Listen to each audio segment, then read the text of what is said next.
Find the derivative of sine x over e to the x. This is a quotient, so we're going to use something called the quotient rule. Let me remind you of the quotient rule before we start this problem. So if you have a quotient f of x over g of x, and you want the derivative with respect to x, think of f as your top, g as your bottom. It's the derivative of the top times the bottom minus the top times the derivative of the bottom all over the bottom function squared, just like that. So in this particular case, your top function is sine x and your bottom function is e to the x. So it's the derivative of the top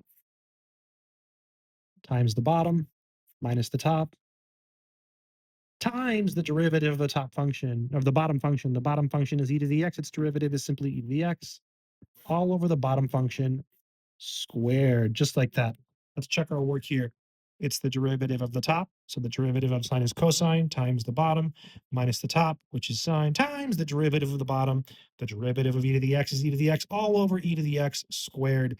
Check this out. The numerator, each term has a common factor of e to the x. Let's factor that bad boy out. So we're left with cosine x minus sine x over e to the x squared. We lose a copy of e to the x. Leaves us with cosine x minus sine x over e to the x.